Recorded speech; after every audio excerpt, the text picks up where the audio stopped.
Hello and welcome to the Living by Disney podcast. On today's show, 1900 Park Fair has reopened at Grand Floridian and we got a chance to check it out. We're going to give you all our thoughts. We're going to also talk about how you can get a bird's eye view of Disney World from a hot air balloon. And in our main segment, the top 5 overrated and underrated restaurants at Walt Disney World. Welcome to the Living by Disney podcast. Your home for all things Orlando. News, reviews, and real talk.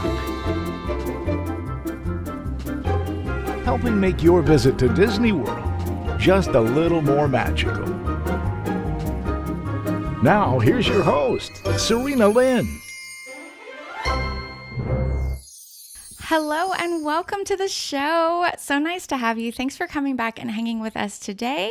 I am your host, Serena, and I've got Louisa with me. Hello. And I hope you're having a great day whenever you are listening to this or watching it. We do have it available in audio on our normal podcast networks. And of course, just as a reminder, we are here in video, in Technicolor, on the YouTubes.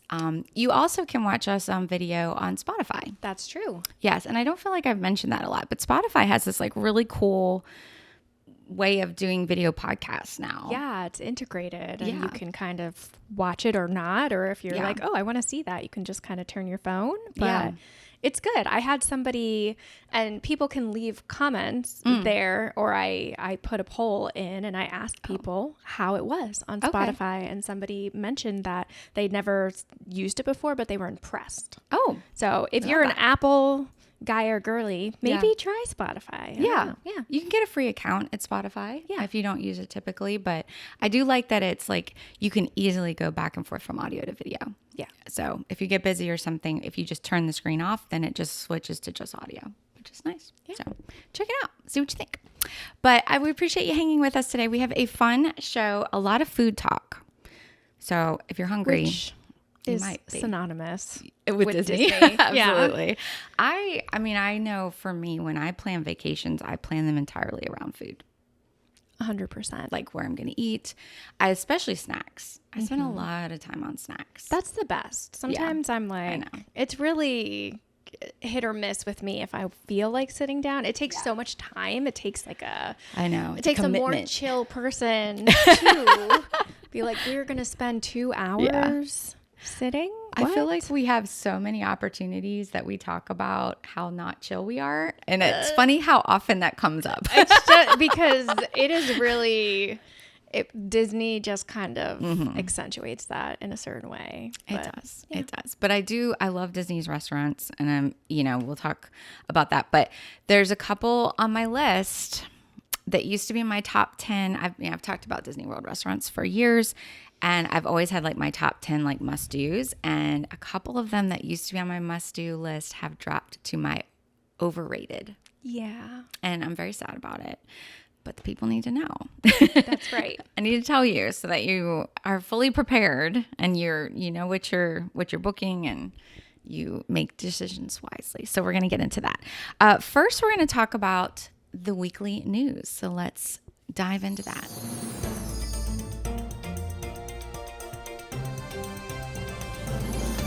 All right. The big news for this week is that 1900 Park Fair has reopened at Grand Floridian.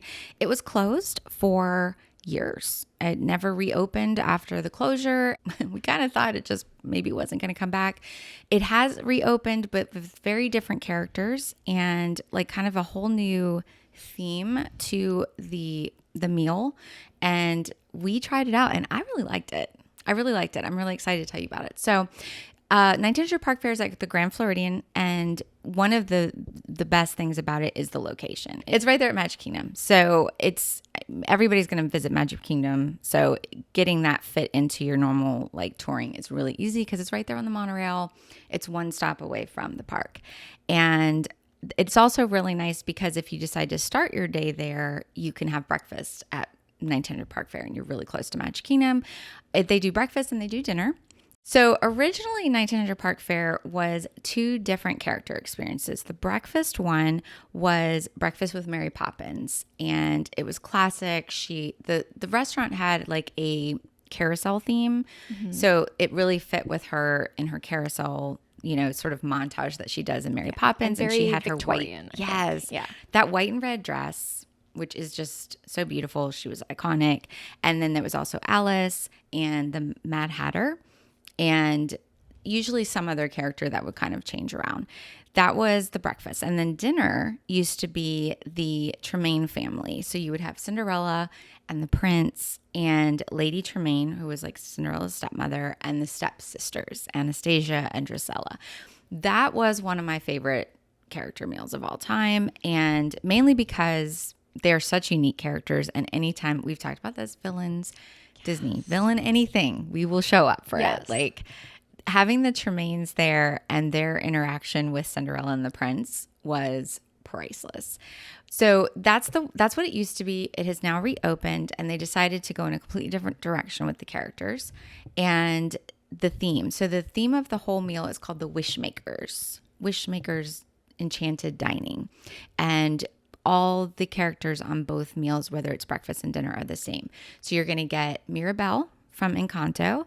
You're going to get Tiana from Princess and the Frog, and she is in her outfit from Tiana's Bayou Adventure. So her new sort of like exploring, do they call it a safari outfit? I don't think so, because it's the Bayou, but it is her Bayou outfit. Safari. Yes. 100%. Yes, very cute. Mm-hmm. And then you have Aladdin in his Prince Ali outfit, which is unique. And then you have, who's the other one? Cinderella. Oh, and the Cinderella, of course. She stayed. The icon. Yes, Cinderella is still there in her classic blue dress. So the theme of the meal is that each of these characters are the wish makers. They have all been granted wishes and had their wishes come true. And now they are hosting this meal to help the guests have their wishes come true. And when you attend the meal, when you first sit down, you're given a card that will have all of their autographs on it. But on the back, there's a blank space, and they give you a little pencil for you to write down your wish. And then at some point during your meal, they'll do a little ceremony where they talk about making a wish. You hear Jiminy Cricket, and he talks about the power of a wish. And it's like a cute little moment in your meal. They take for your wish to come true is for you to believe in you.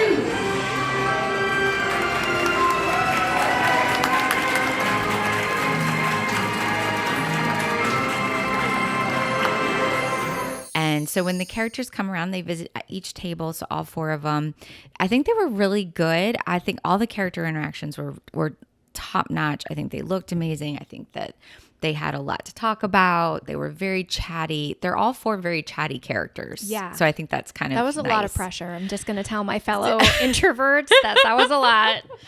Well, let me just talk about how much we struggled with it. I was not prepared. So it's been a while since I did a character meal with characters that were chatty that you talk to. The last character meal we did was Chef Mickey's. Which is just a different. Hey. Yeah. Let's do a little picture. Bye.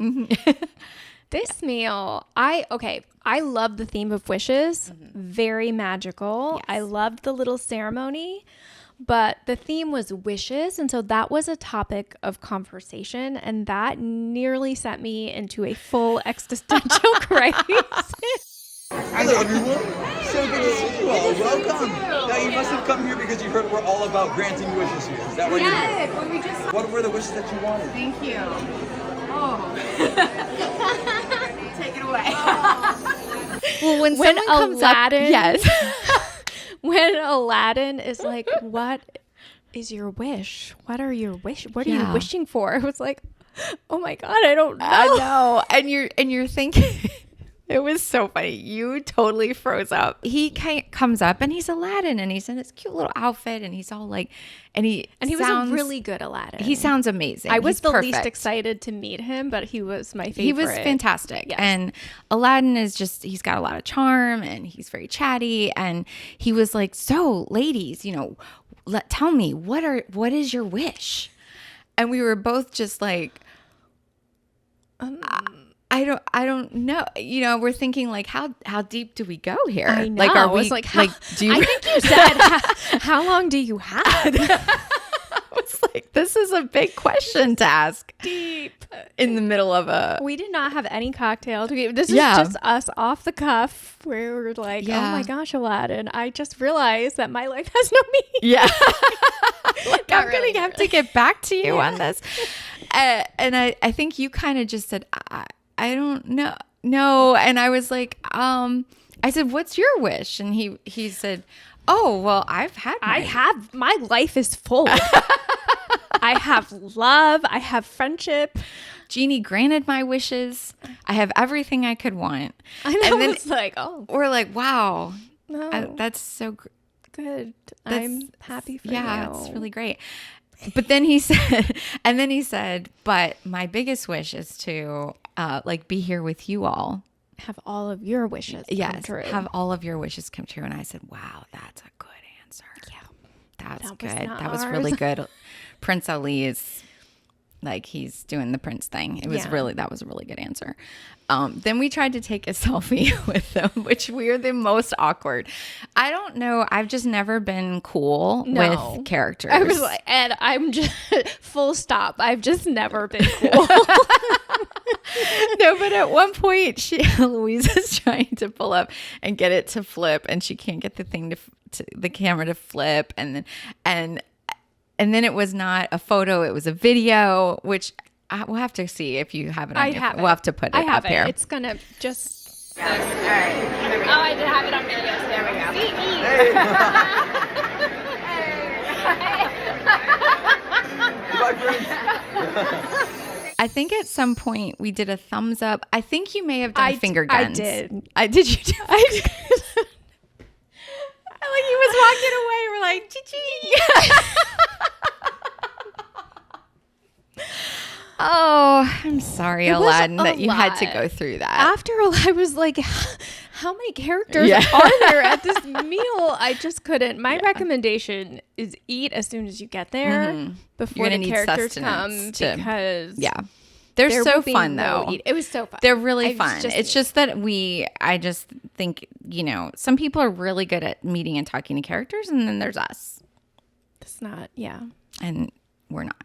But it would be a fantastic one to bring your kids to. Oh, And after we did this, you were like, yes, this would have been great Like, for then kids. be awkward. Yeah. We'll let the focus be on them, Yes. which is nice. Oh, yeah. That's what I meant. Yeah. And Mirabelle can we just talk about how adorable she is? She's dancing. She's like just this little ray of sunshine. Yes. Yes. Loved her so much. Tiana, stunning. I know. Beautiful. Her too. I went to I went to take her picture and she could see that my camera was still set on selfie mode from Aladdin. And I tried to play it off and she was like, it's okay, sugar. You can do it again. And I was like, oh my God, thank you so much. Yeah. Because I was ready to just be like, nailed it. And I had Just not pretend. I had not nailed it. Yeah. Like just to get out of this moment. The cool thing is that once Tiana's Bayou Adventure is open, you'll be able to have that experience, then go dine with Tiana and talk to her about her restaurant and about Tiana's place and about Tiana's foods and all of the backstory of this ride experience. So I think it's going to be like a nice little full circle moment for the storytelling aspect on Tiana's Bayou Adventure. So that'll be nice. Honestly, I think she could have just been the host of, she could have hosted her own Yeah. meal and it'd been great. But and Cinderella was amazing. I mean, they were all just really, really good. Yeah. The food is fantastic. We did dinner and we'll go back and try breakfast, but I Breakfast wanted is to do easy. dinner because Yeah. breakfast is so Waffles. much. Yeah. Give me a Mickey waffle. Yeah. Some eggs. It's fine. I've heard great things about breakfast though from the foodie people. The foodie people all love it. So we love that. I thought that the quality of the food was definitely like an elevated buffet. I'm not a big buffet fan. So for me to say it was good is like saying a lot because most of my favorite food experiences, and we're going to get into this in the main segment, I'm not a big fan of buffet. As soon as I feel that food has sat for any length of time, I'm like, absolutely not. But this was super fresh. They had a carving station. They had amazing meats, fantastic like sides. The mashed potatoes were amazing. The They mac were and cheese so was so good. good. Yeah. The kids' food, great. Just simple, classic food kids are going to love. We loved And the on their level. I love that then the they nice can and serve low themselves. Yeah. Yes, and the gummy bear dispenser. Oh my gosh. Adorable. That was adorable. I saw a little boy put gummy bears in his mac and cheese. He wasn't my kid. So I Yeah. was like, yes, I love that. Live I'm sure your that's best gonna be delicious. Yeah, It's gonna be great. They have strawberry soup, which is kind of like that was one of the iconic foods, and the last one that they brought back. It's like a dessert soup.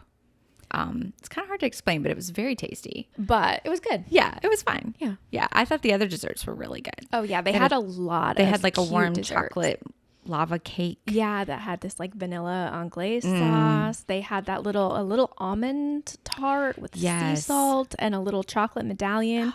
The was food was so good. sparkly if you are into that, which I Yes, am. it was super cute. Yeah, they had a basic vanilla cupcake, which I thought was very good too. Yes. So they had a lot of options. I was happy with dessert. Yeah. Plus the gummy bears. Yeah. All you can eat gummy bears. Yeah. Definitely recommend it if you're looking for a new character meal experience. And because it's so new, you're probably going to find availability more than you will other character meals. Character meals are always tough to get. So because this one's new, if you're going the next 60 days, grab it. Grab it now. Yeah. Really, really good. The dining room, I had never seen this restaurant before the closure. And so Yeah. I didn't have any like attachment, warm fuzzies to it. But I thought the artwork they did It was pretty. was so beautiful. We'll put some up so that you Yeah. can see it because It was like 12 portraits of characters in their wish moment. So it wasn't like we often see artwork, I realized, in the climax. Like The happy everything's ever happy, after. but this was Yeah. like the moment where Snow White is wishing at the well, where Aladdin is about to pick up the lamp, where Belle is running through the field wishing for great adventure. Yes. Like there was something so beautiful about not just the paintings but the moments that aren't normally moments that you see featured in art. I thought it was 100%. really well done. Yeah, whoever designed that restaurant, kudos. Love it. Fantastic. I wish they kept the carousel horses that used to be in there because I just thought they were really pretty, but I get that they're going in a different direction. So Yeah. All right. So definitely check out 1900 Park Fair. We highly recommend it. Really, really loved it. All right. Next up, it is time for our next installment of Bibbidi Bobbidi.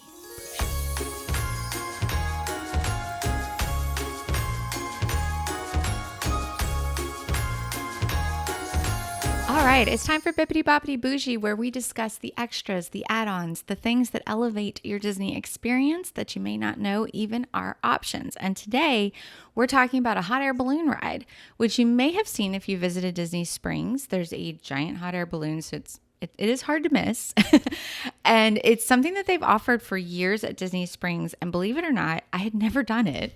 Every time I've tried to go, it would be canceled for weather-related issues. And that's an ongoing concern with this particular thing. So it is a hot air balloon that rises. It is tethered. So you're not like free floating. It's going to be like on a large tether string that will go up. I think it was 400 feet. They said, does that sound right? That sounds right. It's very tall, very high, and it goes up and then it stays up there for a little bit and it comes down. Because of that, if wind is high or if it's raining or lightning or thunder or anything like that, it will get closed, and that can make it challenging to plan. So if you want to try it, I definitely would recommend it, but just know that there's always going to be a little bit of variable. So it's called Aerophile is the name of the company, and it is a experience. It is 9:30 a.m. to 11 p.m. every day, and it's basically $30. It's $29.99 for adults, and children are $24.99, and under 3 years old are free. It is really, really cool. We had the best time. We did it at night. We did it at night. We tried to do it during the day, Yeah. but it was so Amazing. yeah.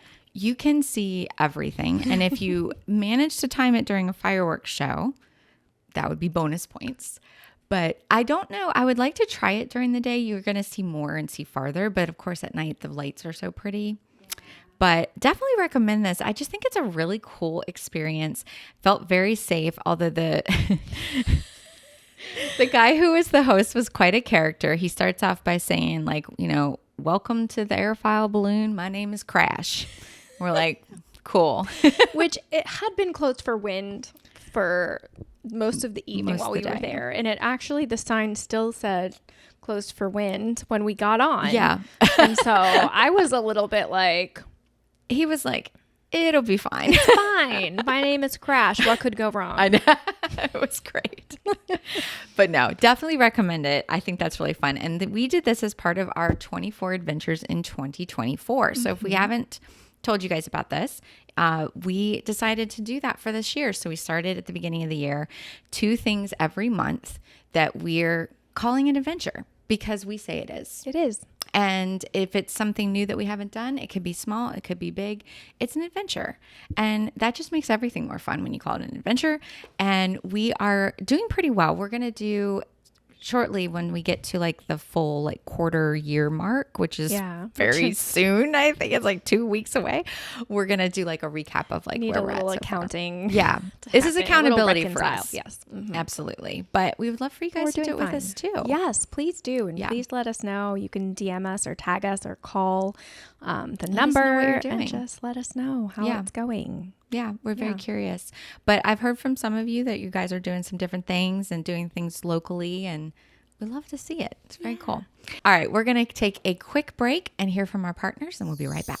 Let me just take a quick moment and tell you about our partners, Mickey Travels. They are a diamond level travel agency with Disney. They can book any Disney travel experience that you would like to do worldwide.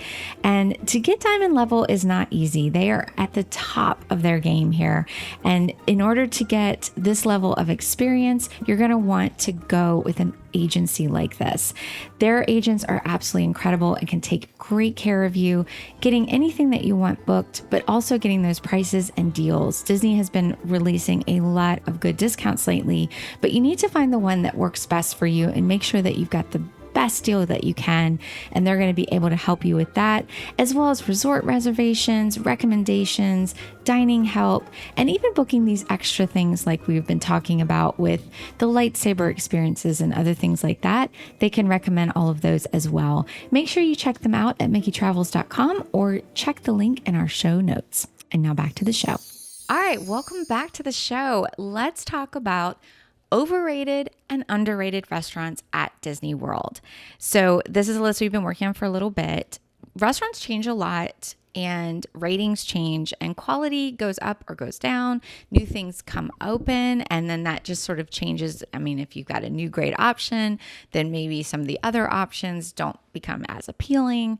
Most of us are only going to be able to try but so many restaurants when you're visiting Disney World. But even for us as locals, there's just some that I just have no interest in going back to, and some that I will gladly go back over and over again, and just love them every time. Now I will say this: there's just a slight disclaimer that reviews are by definition opinions, and these are my opinions, these are our opinions, and they may not be your opinions, and that is totally fine. And if you have different opinions or you've tried a restaurant and you had a different experience, please tell me about it in the comments. I would love to hear.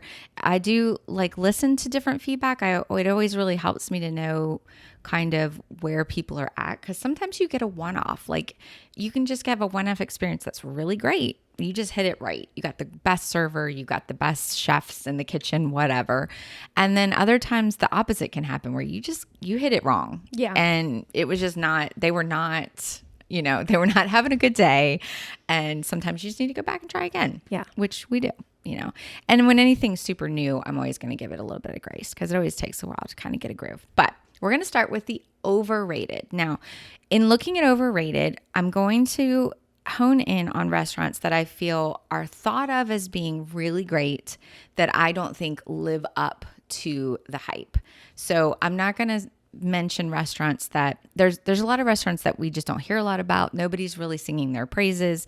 They're not really on any must-do lists. They wouldn't make my overrated because they're not overrated, right? People kind of know they don't really not really the best. So these are restaurants that typically you hear a lot about, or you used to hear a lot about, and they're just, in my opinion, they're just not worth it now. They're just not worth it. So we're going to start, we have top 5. So we're going to start with number 5. Number 5 is Hollywood Brown Derby at Hollywood Studios. And I got to say, I have eaten at Hollywood Brown Derby at least a dozen times since I've lived here. And I struggle to think of one thing that I've eaten that was really like memorable. Mm-hmm. It's fine. It's fine. As the kids would say, it's mid. It's fine. It's nothing is bad, but it is very pricey. It's expensive Yeah. for being fine. Yeah, exactly. They ranged between 33 to 49. And Okay. so 49 was their steak, which for Disney, I know on a normal night, I would never pick a $49 entree. But at Disney, that's like pretty middle of the everything's- road. Yeah, And it you is. can get a great steak at Disney at that price other places. Yes, Yeah. absolutely. And for something to just be okay. Just fine. They're known for their Cobb salad, which it is. It's a good salad. But it's salad. But it's a salad. I mean, like, if I just am like, how excited can I get for a salad? Like, if I am on vacation and I'm thinking back to like, what were the best things I ate on my vacation? A salad's not probably going to make the list. Is it a good salad? Yeah, it's a great salad. Yeah. It really is. It's got a nice little presentation to it. It's very cute. They do it tableside. But at the end of the day, there's nothing fantastic or like really above average. And then the other thing about the Hollywood Brown Derby is the theming it's nice, but it's not like you're going to go for the amazing atmosphere. Right. Like, There's nothing specifically Disney about it. No. You can find that atmosphere other places if that's your jam. yeah, it's nice. I know that it's modeled off of a real restaurant and there's nostalgia there if that's, if you're a Hollywood Brown Derby fan. But in general, there's a lot better places that I would choose, particularly even in Hollywood Studios. And that's not even a park that's super strong for food options, but there are better ones than that, in my opinion. Number 4 is, I don't like talking about this restaurant, not because I don't want to talk do. about it, but because I can't pronounce I never am clear. I'm never 100% if I'm saying it right. Right. Let us know. Akershush. It's like Worcestershire. Like who? Like nobody knows Oh how my to God, say it. Did you see that video? That's like whose sister Cherie? Yeah. Yeah. It's like it could be something really off the wall. Yes. We're gonna say Akershush. Akershush. Sure. Yeah, that one. You know what we mean though. Yes. This is a classic. It's been around a long time at Epcot, and it markets itself as a The audacity I of it. feel strong. This was my worst dining experience at Walt Disney World, bar none, and I still am upset about it. And I feel like there have been very few times I've been disappointed in the value of something. I usually feel like Disney's expensive, but you're getting a lot. Yes. This was robbery. Yes. Yes. Call the police because I was robbed at Akershush. Akershire. Yeah, it was. It's in Norway, in Epcot. Its biggest selling point is the fact that it's a princess meal. However, it's not the only princess meal. It is not. And so if you've got another option for a princess meal that's actually in Cinderella's castle, already the setting is going to be better there. And then the food is much better at the Cinderella's Royal Table option. So if you're going to do a castle meal or a princess meal, then you've already got a better option available to And you. don't do both because it's it's the same Yeah. there's not like a princess you can only see at Akershush. Yeah.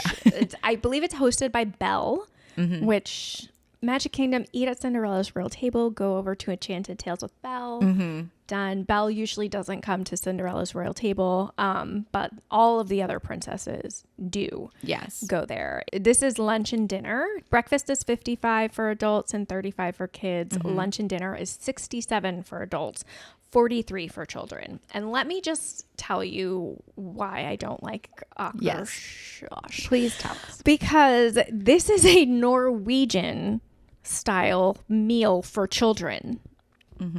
The menu is Norwegian meatballs, mashed potatoes and gravy, and salmon with chicken and apples with fennel. Does that sound like a meal you're going to serve to kids? I was like, what is happening? I mean, unless you're blessed with a non-picky eater. Yes.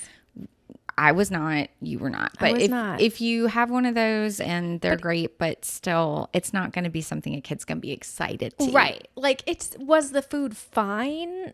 Sort of. I mean, I would even struggle to say fine as an adult who is an adventurous eater. Like, my comfort food is not like IKEA. So It wasn't actually as good as IKEA. it wasn't. No. And the macaroni and cheese my kids got, I felt like it was giving Kraft, but it was the most expensive macaroni and cheese they had ever had in their little lives. Right. And this restaurant again is in Norway, and there is not Elsa and Anna at this restaurant, which just seems like a clear mistake. I know. If they were there, everything would be different. If you could have a little dining experience, because character meals are the best way to see characters. You're eating, you're sitting, you're not waiting in line, you get more interaction. It is such a good value to do a character meal, but you're going to have it in Norway right next to Frozen Ever After and right next to Anna and Elsa's house, and they can't pop on over I know. and come visit. Like, it would be it would be different if you could see them there because they're not anywhere else. But all of the other princesses that are at this meal are other places, and you're paying a lot for you're a food paying that's a just lot not. for basically what feels like you could get at a popular Swedish furniture store. Yeah. True. For a fraction of the price. Exactly. Yeah. Okay. It's just not. You feel good that you got all that out? I'm so Okay. sorry. You I'm cleansed. like, yeah. Cleansed it all I out. had That's to really let good. you know. It's important. Yes. Yeah. So that is our number 4. Number 3. And we just recently did this one to recheck it because, you have to recheck sometimes. And they have made some changes with this. Yeah. And so they went back to a buffet. So we tried it again. And I'm sad to say, Chef Mickey's. Chef Mickey. Here's the thing. So again, it's a character meal. You understand that a lot of the value that you're paying for is the character interaction. Totally get that. The problem is with Chef Mickey's is it's mediocre buffet food. It's at a high price point, very high price point. And then in addition to that, it is a very, very large restaurant. And these characters have a lot of tables to get to, and the tables are very tight packed in there. So the characters have a very tight schedule to get to everyone because you need to be able to see all the characters in the time that you typically would dine. So they don't have a lot of time to spend with you, and you can tell they're on a time crunch, and it's very much, hey, picture, okay, bye. And it's like you feel like you're kind of being shuffled through the numbers a little bit. And while I understand that, again, you can go and you can see the same classic characters at Topolino's Terrace, at the Riviera for breakfast, and have a completely different experience. Not only is the food going to be way better, but the restaurant is so much smaller. There's much fewer tables, and the characters are going to spend so much time with you, and you just have, it's much more relaxing. This is just, the whole feel of this is rushed. Yeah. And so we went with your kids. We went with our friend Tara and her kids. We had 4 little ones with us, and they liked it. Yeah, my kids enjoy breakfast. They're easy breakfast people. And so they had like fun cereal dispensers that my son found novel. Like, as far as the actual food, I was very unimpressed by the food. They were like, this is great. Yeah. The food is good. But it did feel, it was everything you said. It felt very rushed, like character visit factory. And it was like stressful. I was like, oh my gosh, take the picture quick. They have to go. And that's not my vibe. I mean, again, you're paying a premium for this time with the characters. So, and if this is the only option, then fine. But like, if you know that there are other meals that you could book and get a much better experience with them. You've got Tusker House. That's another fabulous one where you're going to get the same characters in really cute outfits, and The food is really the good. food is much better. The ambiance. Yeah. The setting, and they just have more time to spend with you because it's not as large of a place. Yeah. So Chef Mickey's, to me, I can't.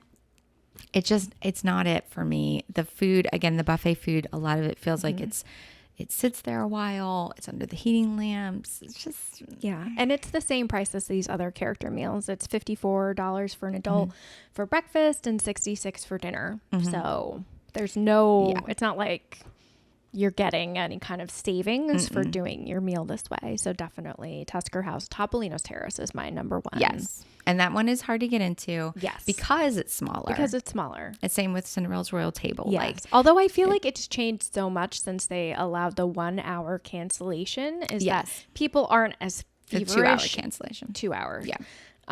And they're not hoarding reservations in the same way. It feels different. I'm still studying this to report back. But I'm seeing Cinderella's Royal Table come up on the regular. Topolino's, I think, probably is still, if I had to say it, they're probably the number one most difficult to get right now. But if it's you only wait, breakfast. if you can be last minute, I still see if you check the morning that you want to go, which is as a planner is terrifying. Yes, we don't but like that. If you can be flexible, it's still possible. Number 2, overrated restaurants. This one moved from my top 10 must do to the overrated list, and that is Be Our Guest. And I really hate that I have to say that because this used to be my favorite restaurant. And I still say, okay, Be Our Guest it's in Magic Kingdom. It's in the Beast Castle. It's Beauty and the Beast themed. If you're a Beauty and the Beast fan like I am, and you haven't been, I still think it's worth going once. It's like a one and done sort of thing because of the atmosphere. It is 100% the most magical setting. It feels like you're walking into the ballroom scene. There's the West Wing area with the beast. It's beautiful. It's a beautiful restaurant. But they've crammed in more tables. The price points have gone up. It used to be that you could have lunch was more of a quick service pricing schedule, which was really nice. And now it's prefix. It's quite expensive. There's a lot of tables. It feels very cramped. It's very noisy. It is loud. It's really, really loud It is in loud there. in there. And the food is not consistent. So sometimes I've gone and what I order is good. Other times it's just not. The only thing that I really feel is outstanding is the French onion soup. That's the only thing I can think of that is like consistently really good. And then it used to be that at the end of your meal, you would get to go to the Beast Library and meet the Beast and get your photo taken with him. And he is such a rare character. It's the only place you can see him. So that was another little value on top of it. And they have not brought that back since COVID. So he will make a little spin through the area and kind of wave. I don't know kind of even what the point is to that because you can't talk to him, interact with him, take photos, anything. So you're just like, oh, there's the Beast. And that's it. So it again lost value to me. Right. That. It's $70 for an adult, which the difference of that $4 really hits. Like 70 just feels like a lot. It is an amazing atmosphere, but again, loud. Yes. I brought my in-laws there and They weren't a fan. they're not like Disney people, so it was all ready, but I thought that the atmosphere, the food was fine, and it was just so busy that it's hard to enjoy. It's still really beautiful, but Yeah. yeah. So again, if you've never been, you're a big Beauty and the Beast fan, I still say it's worth once. And then you might, not try it again. But if you've done it in the past or none of this is like really appealing to you, it's a skippable restaurant. It's overrated at this point. Again, Cinderella's Royal Table maintains Yes. the castle dining. Yes. You have the castle experience, you have the characters, and you have better food. Yeah. So, and you're in the iconic castle. I mean, So absolutely. Okay. Number 1, overrated restaurant. Again, used to be on my top 10 must do. Overrated now. California Grill. California Grill. This restaurant has been, I think if you Google best restaurants at Disney World, most lists are going to say California Grill. But at some point years ago, I think it was 2021, they went to a prefixed meal process or meal pricing. And it's now, we look, it's $89, y'all. $89 for dinner. That's a small appetizer, a small entree, and a small dessert. The portions are smaller. It's the style of food, and it's just not worth it. The last couple of times I've eaten there, I'm like, it's $120 a person. Like, you're not getting out the door for less than that. And if you want to enjoy wine, it's going to be more than that. And it just wasn't great. Like, I didn't even, like, not even was it not amazing, it wasn't even good. My steak was overcooked. It was a little bit tough. The sides looked like they had sat a while and were soggy. The appetizer wasn't great. The dessert looked like it was all prettiness and no real flavor. The service was like just nothing about it has been great for me the last like 5 times I've been. Yeah. So I have to say this one to me is way overrated. You can have better dining experiences in a lot of other places. If you want an upscale meal type of atmosphere, you can have much better places, much better meals other places. Yeah. A lot of people go here for the view. So the California Grill is on the top floor of the Contemporary, and they have viewing platforms, I don't know what to call them. Viewing areas Yeah. where you can see the fireworks, and they pipe in the music, and it's really pretty. It's beautiful. But you can see the fireworks from other places in the Contemporary. And also, so if you do want to go there, if you dine there anytime during the day, you can bring your receipt back and they'll let you up for the fireworks. And it's like a private, they keep it just to the people who have eaten there that day, which is cool. Yeah. They have a free and not as high platform on level 4 of the Contemporary, but also you could go to the California Grill and try to time it and sit at the bar and have like one drink and still get to enjoy the fireworks that way, if that is your reason for dining there. Yeah. And save yourself a lot of money. Yes. Yeah. So that is our overrated. I would love to know if you agree, disagree. Let me know. Now, let's talk about underrated restaurants. So this one is more fun to me. These are more of the hidden gems. These are the ones that somehow fly under the radar for people, and you need to know about them because most of these are either really good value or they're really pretty easy to get in. And that's amazing thing because when you have so many restaurants that are so hard to get into, it's nice to have a few in your back pocket that are like last minute or just easy to sort of like do on the fly. So number 5 for underrated restaurants is Steakhouse 71. So we were just talking about California Grill at the Contemporary Resort and how it's got this great location. Well, Steakhouse 71 is also at the Contemporary Resort. It's at the lower floor, and it opened, I have to check. I think it was 2022. Something like that, like 2 years Recent-ish. ago. Seems right. Yeah, and they remodeled it. I will say the atmosphere is not anything great. It's fine. It just looks like a standard restaurant. It's not super Disney. There's some nice little pictures when you go in, but overall it's, the theming is not like amazing. You're not going there for the atmosphere. But what it doesn't have an atmosphere, it makes up in really good quality food at a reasonable price. It's got one of my favorite breakfasts, and it's got one of the best burgers on property. It's got amazing desserts. It has a huge chocolate cake. The other thing I love about this place is the location. It's right there at the Contemporary Resort. So it's super easy to take that monorail over, or you can start your day there at breakfast and you're right there by the Magic Kingdom, which is awesome. I highly recommend it. And I feel like it's just one of those things that stays under the radar. A lot of locals go there because it's a great place to get those last minute reservations. Okay, so this cake is a 15 layers of Jack Daniel's infused decadent chocolate cake, chocolate mousse, and raspberries. And it's $13. Yes. And it's huge. It's huge. Like 4 people could share it. It's amazing. I'm telling you, this place is good. I have had a solid meal experience every time I've been there. You can get in at the super last minute. It does breakfast, lunch, and dinner. Try it. It's a great, great option. Number 4, Shiki Sai at Epcot. Yes. So this also opened, I want to say last year. Yeah. And last summer. Yeah, very new. And so it's pretty new. And I still feel like, I think what happened is a lot of media went there and they have some outrageous, it's either $100 or $300 sushi boat. And everybody wrote about the sushi boat. And I don't know if that scared people, but it's a reasonably priced restaurant. Everything in Epcot has changed since they brought back the program where everybody who's working at this restaurant is actually from Japan. So you feel like you're not even at Epcot anymore. It's in a really beautiful location, kind of on the second story of the Japan pavilion. And so you can have a really beautiful view of the lagoon while you're dining and the ball. But the food was just really, I had just gone to Japan last summer and I thought the food here was excellent. The dining experience was excellent. They kind of base the menu, it changes around the seasons in Japan, not here in Florida. And they base it around festival, celebration, food, celebrating the seasons in Japan. And so it's a rotating menu.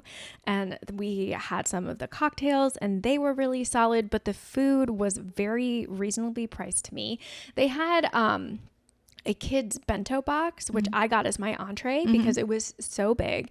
And they have this Japanese style fried chicken that you can get as an appetizer, but it came a piece of this fried chicken and salmon, and there was some sushi in this bento box. It was huge. My kids could have never finished it, but there was a little bit of something for everybody. And I kind of asked sheepishly, I was like, can I get the kids? And they were like, of course. And it was so good. Awesome. But I went with my mom and sister and we tried the sushi. We tried this really cool, it was like a tableside preparation of this crispy rice. So it was like a little bit dinner and a show kind of vibe, but so easy to get in. And I have not done this yet, but if you schedule your meal during Luminous and you sit up there and have your amazing Japanese meal while the fireworks are going on, that is the move. Yes, that is amazing. Yeah. And I think too, it's nice if you see it is listed as a sushi restaurant, but there's a lot more than sushi. Yes. So if you're not a big sushi fan, there's a lot of things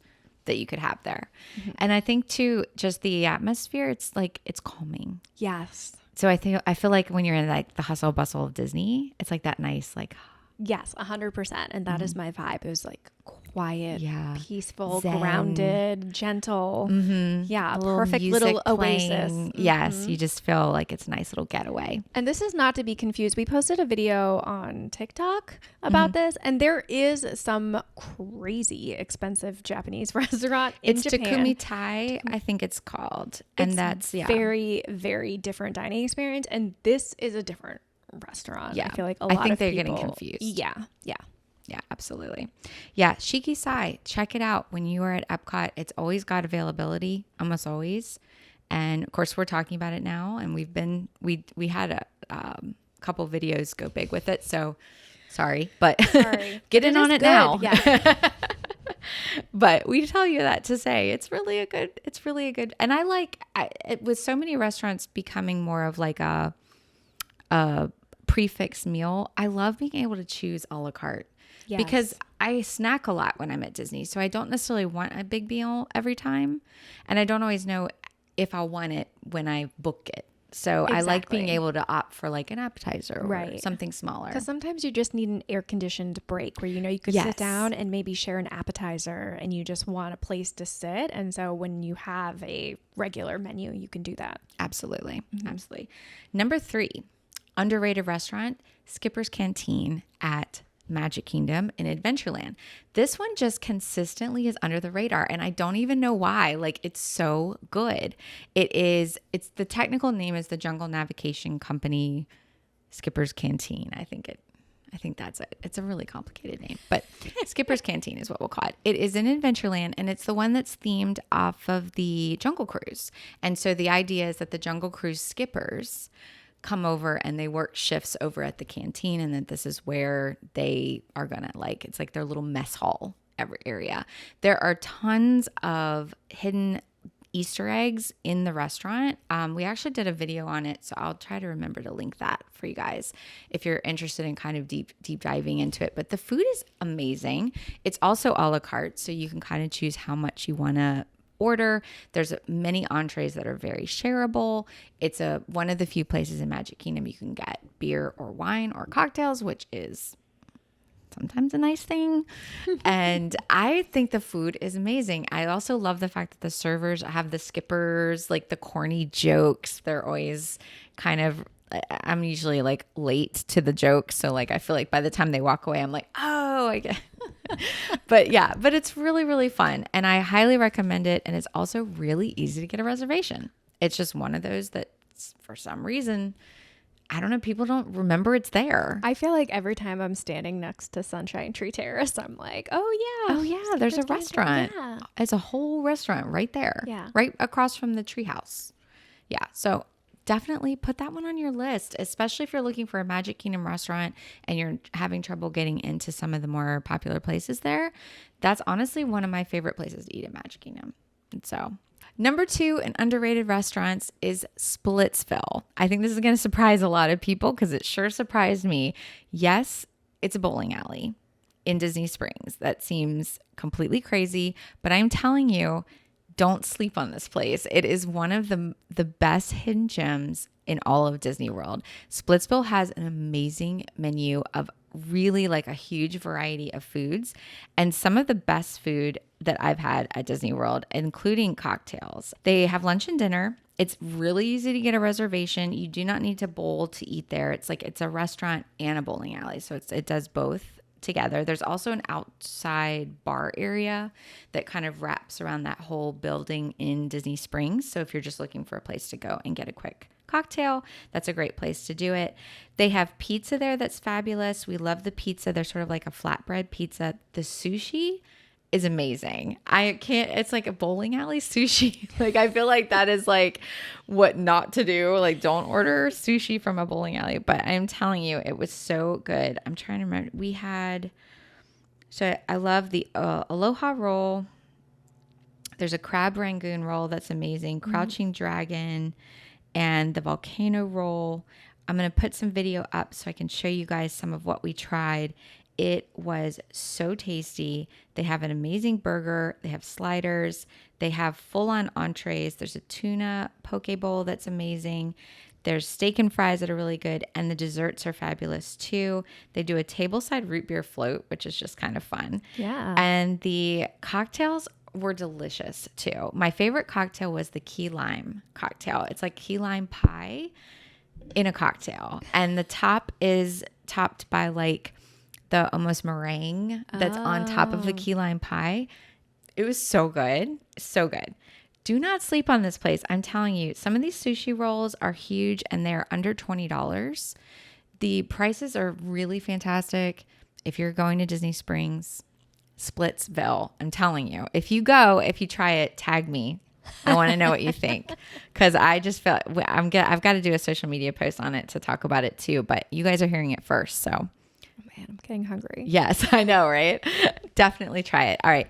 The number 1 most underrated restaurant at Disney World. Now, people who are aware of this one, I know, little drum roll. People who are aware of this, they don't want me to tell you. Oh, the hate is coming. They don't want me to tell you. We don't gatekeep here. We don't. I'm sorry. Like, I'm here to help y'all. I'm here. Yeah, that's my job. And I'm not keeping this to myself. And you need to know about it. It is called Sebastian's Bistro. And if you haven't heard about it, let me tell you about it. So it is at Caribbean Beach Resort, which is on the Skyliner. So it's very accessible from any of the Skyliner resorts as well as Epcot and Hollywood Studios. So if you can get to the Skyliner easily, you can get to this restaurant easily. Sebastian's Bistro is like, it's like Ohana level food for much cheaper price. It doesn't have the atmosphere of Ohana, but it definitely has the food quality. So it is $38 for an all-you-can-eat family-style meal, which again, amazing. Let me tell you. Let me just read to you. I'm going to put some of the things up too. But it starts off with house-baked pull-apart rolls that have a guava butter and a caramelized onion jam on it. Then you get a taste of the Caribbean, which is your main entree. And it's this giant platter that has citrus chicken, slow-cooked pork, with mango, like a mango topping. There's grilled chili rubbed beef with a mojito relish and baked fish. Then you get the sides, and the rice they have there, it seems ridiculous. It's just rice, but it's a cilantro rice and beans, and it is so, so good. I'm telling y'all. But then the pièce de resistance is they have a house-made coconut pineapple bread pudding with caramel sauce and vanilla ice cream. It is every bit as good as Ohana's famous bread pudding. And you can get this entire meal. You're going to be stuffed. It is so much food. It is absolutely delicious. You can always get in this restaurant. There's always availability. It's conveniently located. And somehow people are not hearing about this restaurant or knowing that it even exists. So if you want a true hidden gem, Sebastian's Bistro is the one. It's themed after Sebastian the crab from Little Mermaid, but it's kind of subtle. There's like a few little references to him in the restaurant. Like I said, the atmosphere is nothing. It's fine. It's like fine, but it's nothing like amazing. But the food, I am telling you guys, it is amazing. So definitely try that one if you haven't. If you have tried it, let me know what you think. If you do try it, please tag me and let me know, because I would love to know your thoughts on it. And that is my list. So those are our 5 underrated, 5 overrated. Now we've given you some options to maybe give you some new restaurants to try next time you go. There's so many to choose from, y'all. There's so many good places to eat at Disney World. Like I literally have made myself hungry with this list, but there's a ton of places. And now you have the new place at 1900 Park Fair. That's right. That one, I would probably put that in my top 10 now, honestly, especially since a few have dropped off my list. Yeah.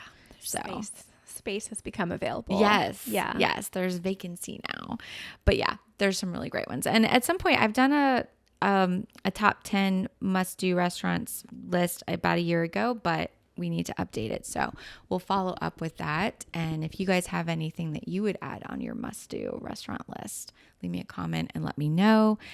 If you're watching this on YouTube, or even if you're not watching this on YouTube, you can still go over to YouTube and leave me a comment and let me know what you think of these options and what you would add to the underrated and overrated list.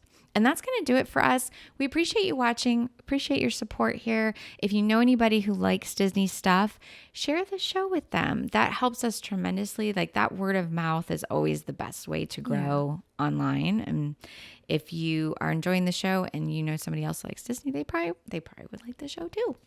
So give it a share and don't keep it to yourself. And we appreciate you hanging out with us today, and we'll be back next week. Yeah. Bye-bye. Bye.